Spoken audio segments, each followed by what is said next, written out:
بسم اللہ الرحمن الرحیم۔ حضرت عبداللہ ابن عمرو ابن العاص رضی اللہ عنہما کی روایتیں فرماتے ہیں کہ رسول اللہ صلی اللہ علیہ وسلم نے فرمایا کہ ظہر کا وقت شروع ہوتا ہے جب سورج کو زوال ہو جائے۔ یہ مسئلہ کل میں نے آپ کو تفصیل سے بتا دیا کہ اس میں کسی کا اختلاف نہیں ہے۔ وقت الظہر، ظہر کا وقت جب سورج کو زوال ہو جائے، وکانا ظل الرجل کطولہ، جبکہ سایہ ایک مثل ہو جائے، اس کو کہتے ہیں ظل الرجل کطولہ۔ کب تک ہے؟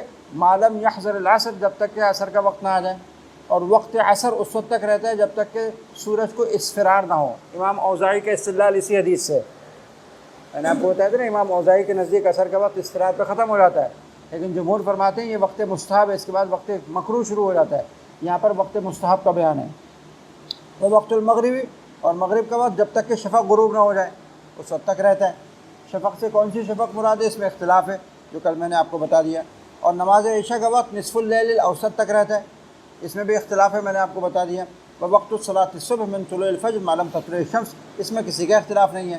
فاذا طلعت الشمس، جب سورج نکل رہا ہو، فامسک عن الصلاۃ، اس وقت نماز سے رک جاؤ۔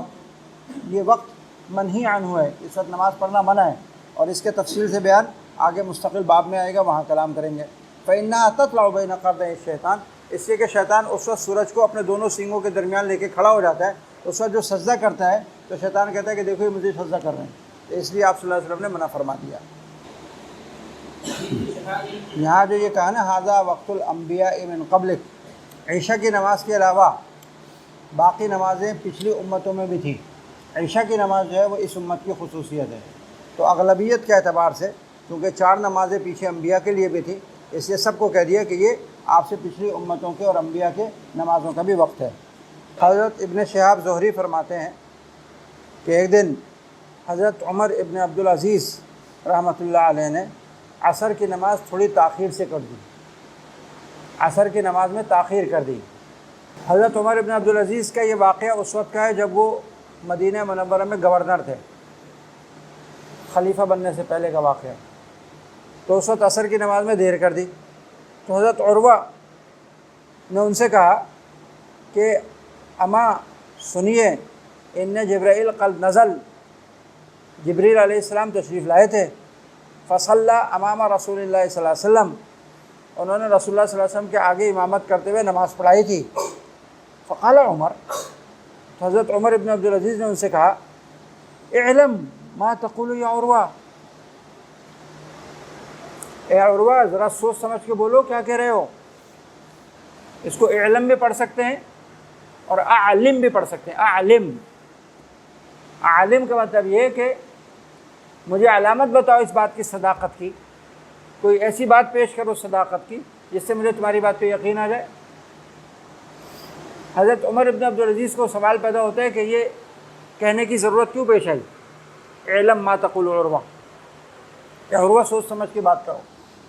شراح نے فرمایا ہو سکتا ہے حضرت عمر ابن عبدالعزیز انہوں نے حضرت عروہ کو ٹوکا ہو کہ وہ حدیث سنا رہے ہیں، وہ کیا کر رہے ہیں، حدیث سنا رہے ہیں، اور سند نہیں بیان کر رہے، بغیر سند کے بیان ہے حدیث، حالانکہ حضرت عروہ کو سند بیان کرنی چاہیے، تابعی ہیں حضرت عروہ، ان کو سند بیان کرنی چاہیے۔ تو اس سے کہا کہ علم ذرا سوچ سمجھ کے بولو کیا کہہ رہے ہو، اور عالم کا بھی مطلب یہی ہوگا کہ سند بیان کرو، بھائی تم کیسے یہ بات کر رہے ہو، اس کی سند کو ہی لاؤ۔ اور دوسرا یہ کہا کہ ہو سکتا ہے کہ حضرت عمر ابن عبدالعزیز کو اس بات پر تعجب ہوا ہو کہ رسول اللہ صلی اللہ علیہ وسلم کی موجودگی میں حضرت جبرائیل علیہ السلام کیسے امامت کر سکتے، کیونکہ نبی کے موجودگی میں وہی احق بالامامت ہوتا ہے، سب سے زیادہ امام بننے کا حقدار وہی ہوتا ہے، فرشتہ بھی حق بالامامت نہیں ہوتا۔ تو اس لیے ان کو تعجب ہوا، انہوں نے کہا اعلم ما تقول عروہ، اور وہ سوچ سمجھ کے بولو کیا کہہ رہے ہو، کیا جبرائیل علیہ السلام نے امامت کی اور رسول اللہ صلی اللہ علیہ وسلم نے ان کی اقتداء میں نماز پڑھی؟ تعجب کا اظہار کیا۔ تو اس پر حضرت عروہ نے کہا، جب انہوں نے یہ بات کی تو حضرت عروہ نے کہا کہ سمعت بشیر ابن ابی مسعود، اب سند بیان کریں، میں نے یہ حدیث سنی ہے حضرت بشیر ابن ابی مسعود سے، جو حضرت ابو مسعود انصاری کے صاحبزادے ہیں، یقول، وہ یہ کہتے تھے کہ سمعت ابا مسعود، میں نے اپنے والد حضرت ابو مسعود انصاری سے سنا، یقول، وہ کہتے تھے کہ سمعت رسول اللہ صلی اللہ علیہ وسلم، کہ انہوں نے رسول اللہ صلی اللہ علیہ وسلم سے سنا کہ نزل جبرائیل، کہ حضرت جبرائیل علیہ السلام تشریف لائے، فأمنی، انہوں نے میری امامت کی، فصلیت معہ فصلیت معہ ثم صلیت معہ ثم صلیت معہ ثم 5 دفعہ امامت کی، ثم صلیت معہ، پھر میری امامت کی، میں نے ان کے ساتھ نماز پڑھی، پھر میں نے نماز پڑھی، پھر میں نے نماز پڑھی، پھر میں نے نماز پڑھی، پھر میں نے نماز پڑھی۔ یہ حدیث بخاری اور مسلم کی ہے۔ حضرت عمر ابن عبدالعزیز، حضرت عمر ابن الخطاب رضی اللہ عنہ فرماتے ہیں، ان سے روایت ہے کہ انہوں نے اپنے گورنروں کو خط لکھا تھا، اپنے گورنروں کو ایک خط لکھا، اس میں کیا عبارت تھی؟ ان اہم امورکم عندی الصلاۃ، میرے نظر میں تمہاری سب سے زیادہ اہم ذمہ داری نماز ہے۔ تم گورنر ہو، شہر کا، صوبے کا، حکومت کا نظم و نسق چلانا تمہاری ذمہ داری ہے، لیکن سب سے زیادہ اہم ذمہ داری نماز کی ہے۔ کیوں؟ من حفظھا وحافظ علیہا، جو شخص خود نماز کی پابندی کرتا ہے اور دوسروں سے اس کی پابندی کرواتا ہے تو حفظ دینہ، وہ دراصل اپنے دین کی حفاظت کرتا ہے۔ ومن ضیعھا، اور جو نماز کو ضائع کر دیتا ہے، فہو لما سواھا اضیع، تو وہ دوسری ذمہ داریوں کو زیادہ برباد اور ضائع کرنے والا ہو جاتا ہے۔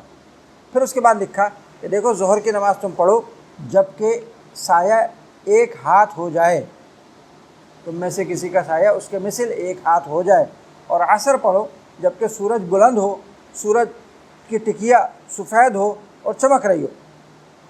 کب تک؟ قدرہ ما یسیر الراکب الفرسخین او ثلاثہ قبل مغیب الشمس، کہ سورج غروب ہونے سے پہلے کوئی گھڑ سوار 1 فرسخ یا 2 فرسخ یا 3 فرسخ کا فاصلہ طے کر سکے، اتنی پہلے عصر کی نماز پڑھ لو سورج غروب ہونے سے پہلے۔ وَإِذَا غَابَتِ الشَّمْسُ، مغرب کی نماز پڑھو جب سورج غائب ہو جائے، سورج غروب ہو جائے، اور عشاء جب شفق غائب ہو جائے۔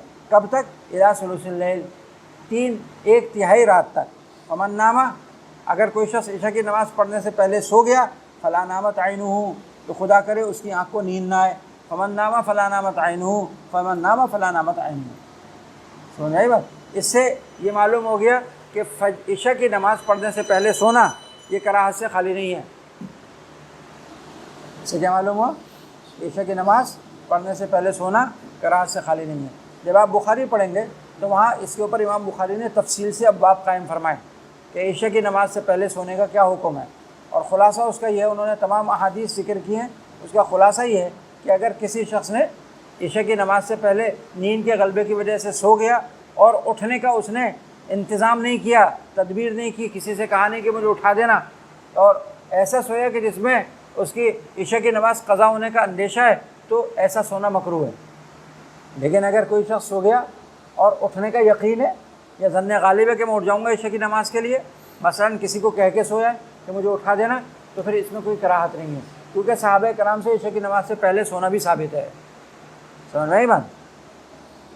اور پھر آپ نے فرمایا والصبح، اور فجر کی نماز پڑھو ایسی حالت میں کہ النجوم بادیۃ مشتبکہ، کہ جب ستارے بالکل صاف چمکتے ہوئے نظر آ رہے ہوں اور ایک دوسرے کے ساتھ گتھم گتھا ہو، یعنی جھنڈ کے جھنڈ ستاروں کے نظر آ رہے ہوں، آسمان پہ اندھیرا ہو، ایسے وقت میں فجر کی نماز پڑھنی چاہیے۔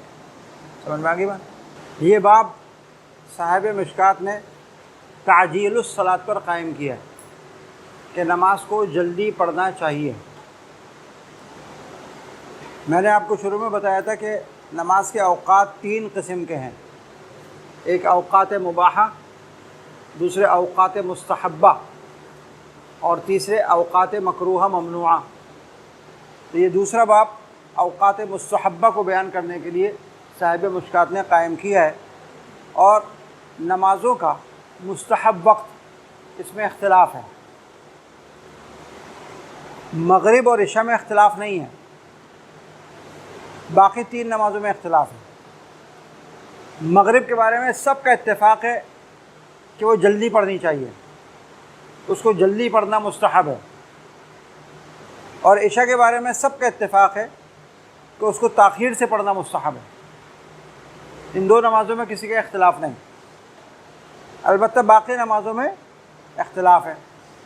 چنانچہ ظہر کی نماز میں اختلاف ہے امام شافعی رحمۃ اللہ علیہ کے نزدیک مطلقاً ظہر کی نماز جلدی پڑھنا مستحب ہے، چاہے سردی کا موسم ہو چاہے گرمی کا موسم ہے، مطلقاً ظہر کی نماز کو جلدی پڑھنا مستحب ہے۔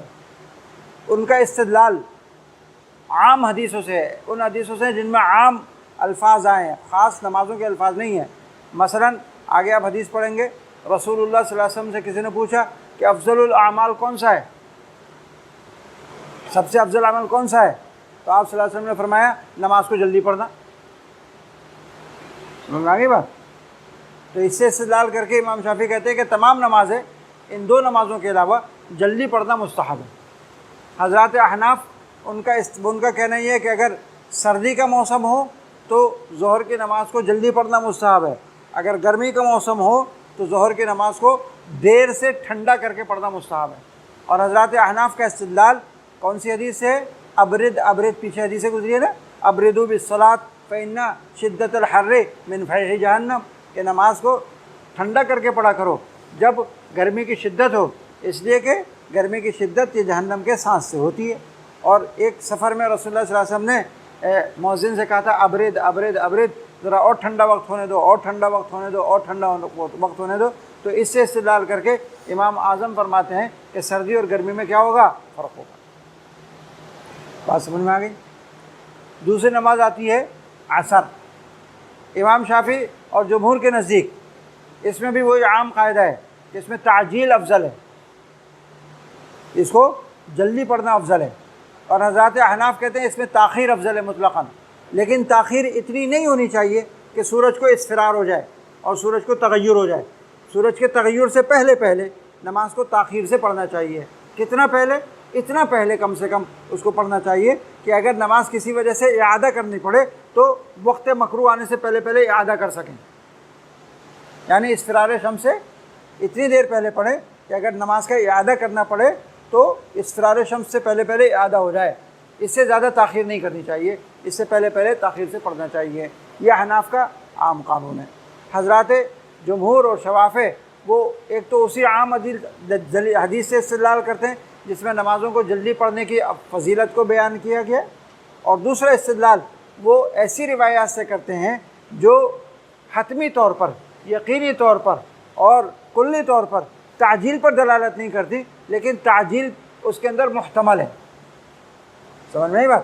مثلا ایک حدیث ہے، آگے آپ پڑھیں گے، اس میں آ رہی ہے کہ رسول اللہ صلی اللہ علیہ وسلم عصر کی نماز پڑھا کرتے تھے جبکہ سورج کی روشنی حضرت عائشہ صدیقہ کے حجرے میں ہوتی تھی۔ سورج کی کرنیں حضرت عائشہ کے حجرے میں آ رہی ہوتی تھیں، اس وقت آپ عصر کی نماز پڑھا کرتے تھے۔ نہیں بات؟ اور دوسری روایت ہے حتیٰ رأینا فیء التلول، کہ آپ عصر کی نماز پڑھتے تھے کہ ٹیلا جو ہوتا ہے نا اس کا سایہ نظر آنے لگتا تھا، ٹیلے کا سایہ نظر آیا ہمیں، آپ نے عصر کی نماز پڑھ لی۔ تیسرا استدلال ہے کہ عصر کی نماز پڑھ کے کوئی آدمی عوالی جاتا تھا تو وہ سورج غروب ہونے سے پہلے عوالی پہنچ سکتا تھا، اتنا پہلے عصر کی نماز پڑھتے تھے۔ اور عوالی بعض مدینہ منورہ سے 5 میل کے فاصلے پر بھی تھے کہ 5 میل کا فاصلہ طے کر کے وہاں پر آدمی پہنچ جاتا تھا اور سورج غروب نہیں ہوتا تھا۔ ان روایتوں سے استدلال کر کے حضرات شوافع اور جمہور کہتے ہیں کہ دیکھو یہ ساری تعجیل پر دلالت کرتی ہیں کہ حضرت عائشہ کے کمرے میں کرن سورج کی وہ اسی وقت آئے گی نا جب سورج اوپر ہوگا۔ کمرے میں کرن کب آتی ہے؟ جب سورج اوپر ہو۔ جلدی پڑھیے عصر کی نماز جبھی تو آ رہی ہے۔ اور عوالی 5 کلومیٹر کا 5 میل کا فاصلہ ہے، اگر جلدی عصر کی نماز پڑھیں گے تو سورج غروب ہونے سے پہلے جا پہنچ سکتے ہیں۔ 5 میل پیدل جانے والا 5 میل پیدل اس وقت پہنچ سکتا ہے، اس سے پہلے نہیں پہنچ سکتا۔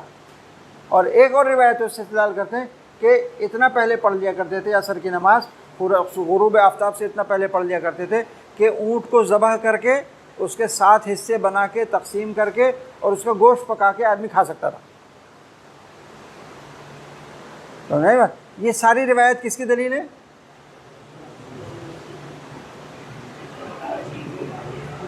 شوافع اور جمہور کی۔ تو نہیں بات؟ کہتے ہیں دیکھو ان تمام روایات سے سمجھ میں آ رہا ہے کہ عصر کی نماز جلدی پڑھنی چاہیے۔ صحیح ہے؟ حضرات احناف کہتے ہیں حضرات آپ جن دلیلوں سے استدلال کر رہے ہیں یہ دلیلیں اپنے مدلول پر دلالت میں محکم نہیں ہیں، محتمل ہے۔ آپ جس دعوے پر ان کو دلیل بنا رہے ہیں اس دعوے پہ ان کی دلالت محتمل ہے، محکم نہیں ہے۔ کیسے؟ کہتے ہیں دیکھو آپ نے حضرت عائشہ کے حجرے میں سورج کی کرن سے استدلال کیا نا، سب کو معلوم ہے کہ حضرت عائشہ صدیقہ رضی اللہ تعالیٰ عنہ کے حجرے کی جو چھت تھی وہ نیچے تھی، پہلی بات۔ دوسرا اس کا ایک ہی دروازہ تھا جو مغرب کی جانب تھا، کھڑکی وڑکی کوئی نہیں تھی اس میں، یہ بھی سب کو معلوم ہے، طے شدہ بات ہے، یہ مسلم ہے۔ مغرب کی جانب نچلی چھت کا چھوٹا سا دروازہ ہو تو اس میں سورج کی کرن کب آئے گی؟ آنے کا راستہ کون سا ہے اس میں؟ سورج کی کرن کا دروازہ ہے نا، دروازے کے علاوہ تو کہیں سے کرن نہیں آئے گی، اور دروازہ مغربی جانب کھلتا ہے تو مغربی جانب سے دروازے میں سے سورج کی کرن کب آئے گی؟ جب سورج کیا ہو جائے؟ ڈھل جائے، مغرب کی طرف جھک جائے سورج، اس سے پہلے آئے گی؟ اگر آسمان پہ سورج بلند ہے دروازے میں سے کرن اندر آئے گی؟ اس سے تو یہ تو آپ کی نہیں، یہ تو ہماری دلیل بن رہی ہے بھائی، احتمال پیدا ہو گیا نہیں؟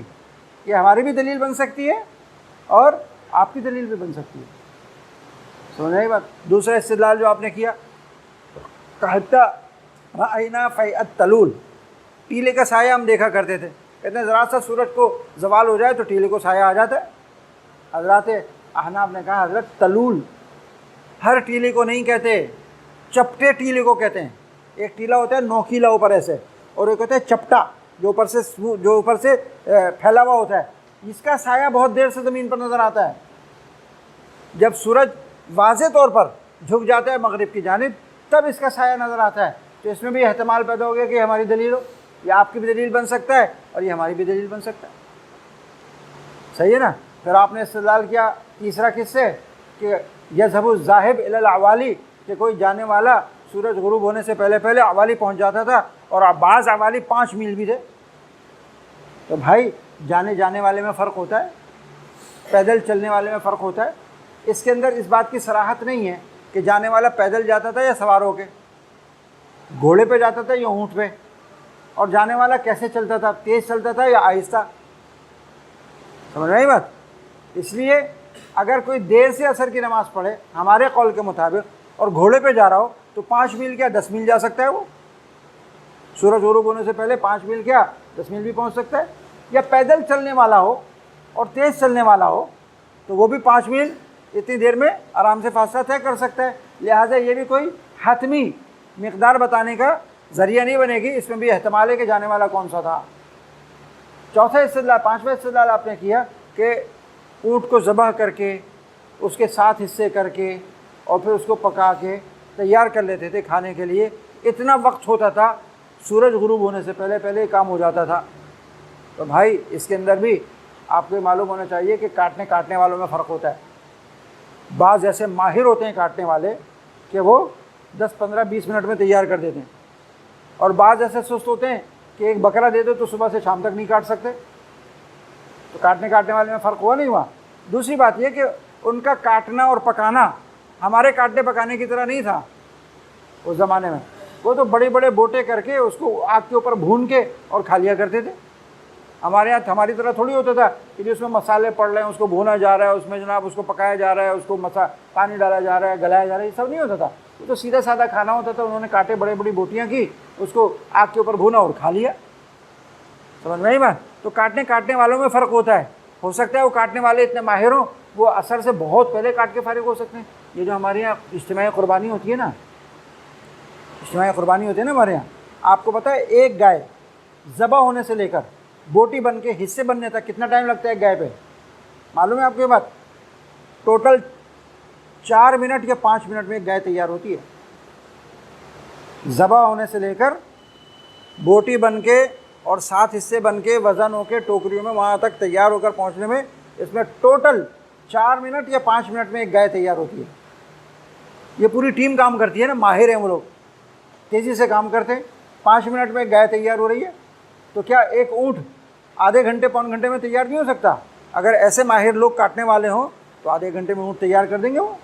تو اس لیے آپ کا یہ استدلال اس حدیث سے کہ جزور کاٹ کے 7 حصوں میں تقسیم کر کے پکے تیار ہو جاتا تھا، یہ استدلال تام نہیں ہو سکتا، اس کی دلالت آپ کے دعوے کے اوپر پکی نہیں ہے۔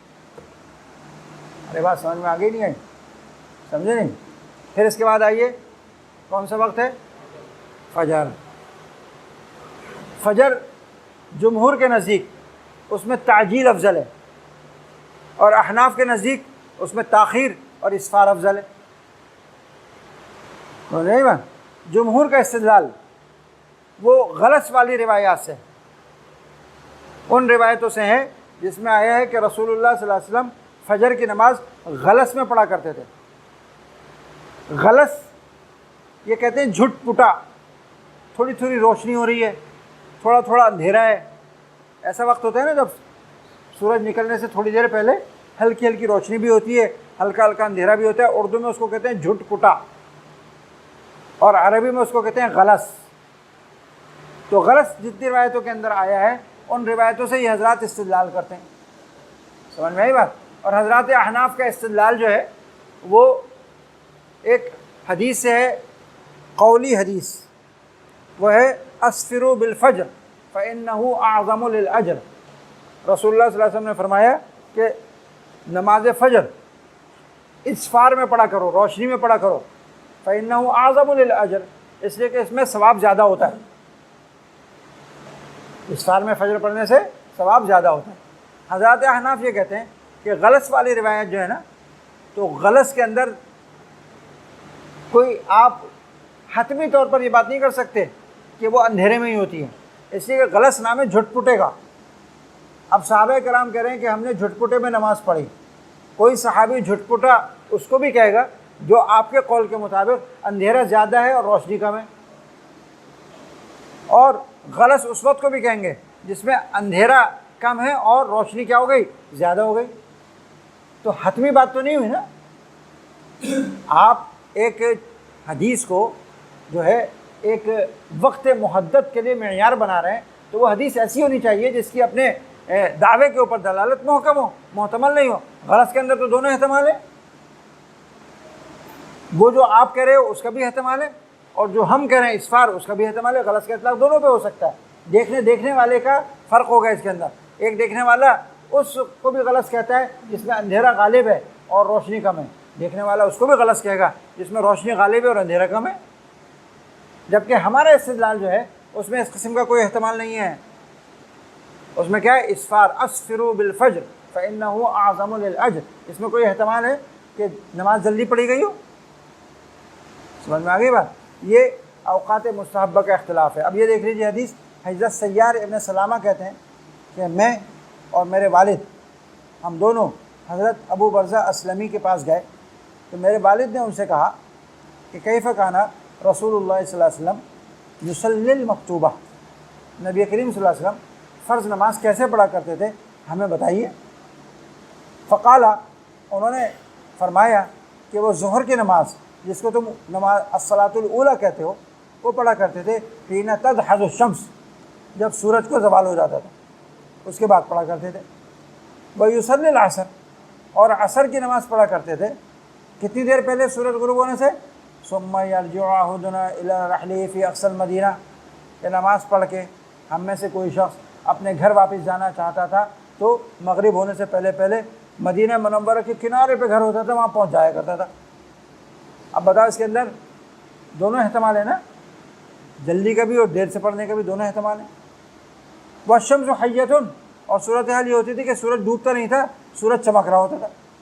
ونسیت ما قال فی المغرب، حضرت سیار کہتے ہیں کہ مغرب کے بارے میں جو انہوں نے فرمایا تھا وہ مجھے یاد نہیں رہا۔ آگے فرمایا وکان یستحب ان یؤخر العشاء، اور رسول اللہ صلی اللہ علیہ وسلم اس بات کو پسند فرماتے تھے کہ نماز عشاء کو تاخیر کر کے پڑھیں۔ عشاء کی نماز کو کیا کہتے ہیں؟ التی تدعونها العتمہ، جس کو تم لوگ عتمہ کی نماز کہتے ہو۔ وکان یکرہ النوم قبلها، اور رسول اللہ صلی اللہ علیہ وسلم نماز سے پہلے، عشاء کی نماز سے پہلے سونا پسند نہیں فرماتے تھے۔ والحدیث بعدها، اور نماز عشاء کے بعد بیکار کی بات چیت گفتگو بھی پسند نہیں فرماتے تھے۔ سمجھ نہیں بات؟ وکانا ینفلت من صلاۃ الغدات، اور فجر کی نماز سے فارغ ہو جایا کرتے تھے حین یعرف الرجل جلیسہ، اس وقت جب کہ آدمی اپنے برابر میں بیٹھے ہوئے آدمی کو پہچان لیا کرتا تھا، روشنی اتنی ہو جاتی تھی کہ پہچان لیا کرتا تھا کہ برابر میں کون بیٹھا ہے. وَيَقْرَأُ بِالسِّتِّينَ الْمِئَةِ اور 60 سے 100 آیتیں اس میں پڑھا کرتے تھے. اور ایک روایت میں لا یبالی بتاخیر العشاء الی ثلث اللیل، 1/3 رات تک نماز کو، عشاء کی نماز کو دیر سے پڑھنے میں آپ کوئی حرج نہیں سمجھتے تھے، اور آپ اس سے پہلے سونا پسند نہیں کرتے تھے اور اس کے بعد بات چیت کو پسند نہیں فرماتے تھے. سمجھ میں آگے بات؟ اب دیکھو والشمس حیۃ، اس پہ دونوں احتمال ہیں. احناف جس وقت نماز پڑھنے کو کہتے ہیں اس وقت بھی کیا ہے؟ الشمس حیہ. اسرار سے پہلے پہلے کہتے ہیں نا، تو اس پہ بھی الشمس حیہ کا اطلاق ہوتا ہے نہیں ہوتا. اور جو جمہور کہتے ہیں کہ مثل ثانی کے اوپر ظہر کی نماز پڑھ لینی چاہیے، عصر کی نماز پڑھ لینی چاہیے، اس وقت بھی والشمس حیہ. تو دونوں کا احتمال ہے نا الشمس حیہ میں. یہ استدلال جو ہے جمہور کا ایسا نہیں ہے کہ جس میں احتمال نہ ہو، اس میں بھی احتمال ہے. اچھا، عصر کی تعجیل کے اوپر، عصر کی تاخیر کے اوپر جو ہماری دلیل ہے وہ پہلے گزر چکی ہے، میں نے آپ کو بتائی تھی. وہ کون سی؟ حدیث الاجیر. حدیث الاجیر کل بتائی تھی نا، وہ حدیث الاجیر احناف کی دلیل ہے. کس بات پر؟ تاخیر عصر پر. اگر عصر کی تاخیر نہیں مانو گے نا اس وقت حدیث احناف کے مطابق، تو حدیث اجیر اپنے مطلب کے اوپر صحیح نہیں بیٹھے گی. ان کا استدلال حدیث الاجیر سے ہے. اب یہ امام شافعی رحمۃ اللہ علیہ سے استدلال کرتے ہیں تعجیل ظہر پر. کہ دیکھو حضرت انس فرما رہے ہیں کہ جب ہم ظہر کی نماز رسول اللہ صلی اللہ علیہ وسلم کے ساتھ پڑھا کرتے تھے تو ہم گرمی سے بچنے کے لیے زمین پر کپڑا بچھا کے اس پہ سجدہ کیا کرتے تھے. سجدنا، ہم سجدہ کیا کرتے تھے علی ثیابنا، اپنے پہنے ہوئے کپڑے کے کسی حصے کے اوپر، اتقاء الحر، گرمی سے بچنے کے لیے. حضرات شوافی اور جمہور کہتے ہیں کہ دیکھو گرمی کے وقت میں ظہر کی نماز پڑھی جا رہی ہے، اتنی گرمی کہ زمین پہ سجدہ کرنا مشکل ہو رہا ہے، تو معلوم ہے تعجیلاً پڑھی گئی نا، جلدی پڑھی گئی. احناف کہتے ہیں بھائی اس میں بھی احتمال ہے دونوں، کہ تاخیر سے پڑھی گئی ہو، تعجیل سے پڑھی گئی ہو. اس سے آپ استدلال نہیں کر سکتے، اس لیے کہ جس جگہ کی بات کر رہے ہیں نا وہاں تو گرمی کا یہ عالم ہوتا ہے کہ مغرب میں بھی کپڑا رکھنا پڑتا ہے، اس کے بغیر سجدہ نہیں کر سکتے. اتنا زمین تپ رہی ہوتی ہے مغرب میں بھی، سورج غروب ہونے کے بعد بھی، کہ اس پہ آپ پاؤں نہیں رکھ سکتے، سجدہ نہیں کر سکتے. تو اتقاء الحر سے جو کپڑا بچھا کر اس پر سجدہ کیا جا رہا ہے، یہ مغرب میں بھی ہے، ظہر میں بھی ہے، عصر میں بھی ہوگا. یہ تو آپ اس سے کیسے تعجیل پر استدلال کر سکتے ہیں؟